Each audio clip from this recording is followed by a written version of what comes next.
not even splitting neighborhoods. They get rid of whole historic towns. No doubt. Like, it's sad, too, because people don't even have a say-so to this type of stuff. They literally just go straight to work. Like, Yep.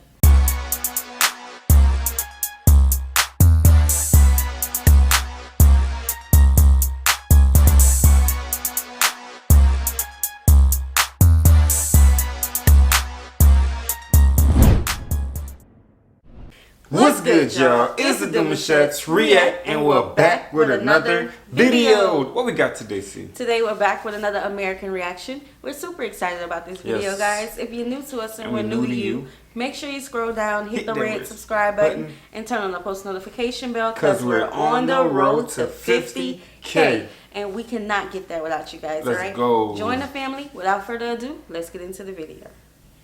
The United States and Europe both have large urban populations and deep cultural ties, but their respective cities have some distinct differences. Okay. For starters, there is a significant age gap between European and American cities.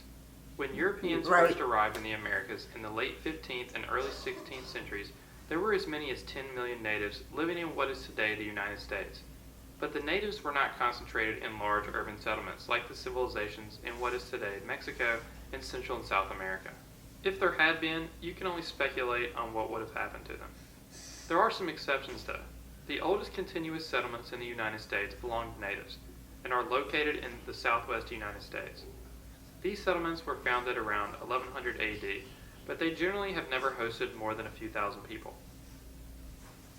The largest known native settlement in the United States hosted as many as 18,000 natives. Cahokia? This city, called Cahokia, Cahokia. was located Okay. in what is today the state of Illinois. Cahokia. Illinois? Minutes from the modern-day city of St. Louis. Hey, But Cahokia Oh, was St. abandoned by Louis. the year 1350. The 10 largest cities in the United Okay, States, see, I on knew average, that one. were settled around the early to mid-18th century, Mm-hmm. while Europe's 10 largest cities are hundreds and sometimes thousands of years older. Europe's 10 largest cities by population are on average larger than American cities when counting the residents within city limits. Out of Europe's 10 largest cities by population, Oh wait, I wanted to talk about that. European cities. That's where that roundabout comes from. What's that? What roundabout?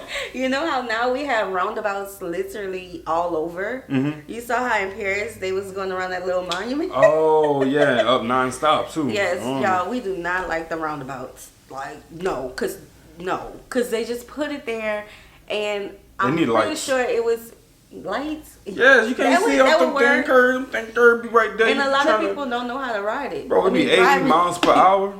Oh no. That's the max for us, at least from what I've seen. They got like 80. But it's miles per a hour bunch max. of yield signs. People just don't follow the yield Again, signs. you need lights, bro, because we did it at night that one time, and I Yeah. wasn't too sure when But it was going to end. They don't even have signs in that little video we just saw.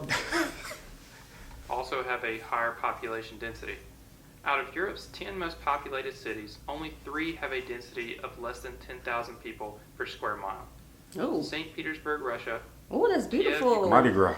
and Rome, That's Italy. what I got from it. The city with the highest density is Paris, Right. with 53,000 people per square mile. Nearly Mm. twice as many people as the United States' densest city, New York, with 28,000 people per square mile. After New York City, it drops off pretty quickly.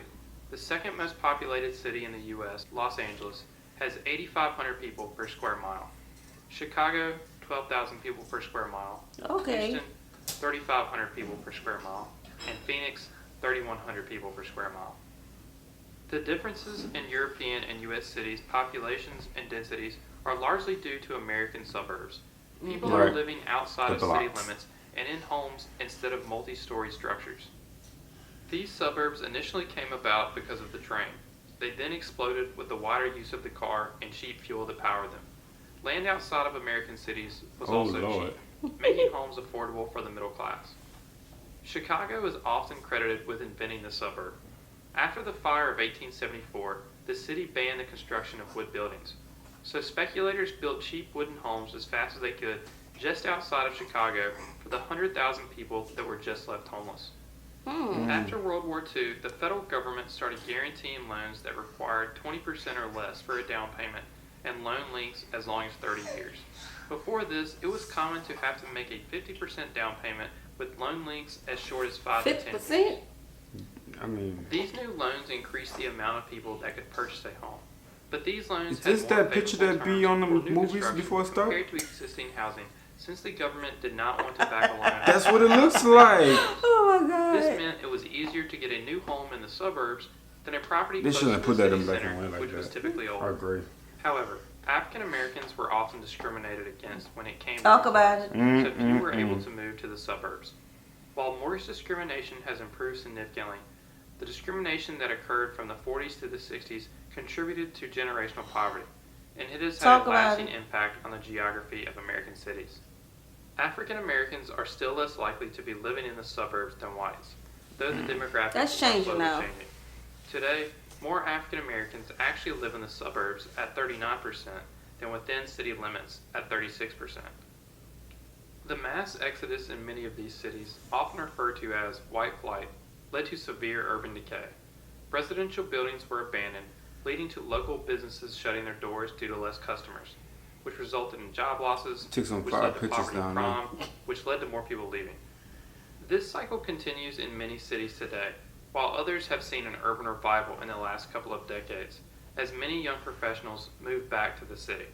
However, where wealthier people in the United States tend to live in the suburbs, in Europe, wealthier individuals are more likely to live in the city center. Take a look at this map of the London Underground, which shows the average income of the neighborhoods that use each stop. The highest incomes are at the center of the city, and the lowest incomes are at the farthest stops from the center. Okay.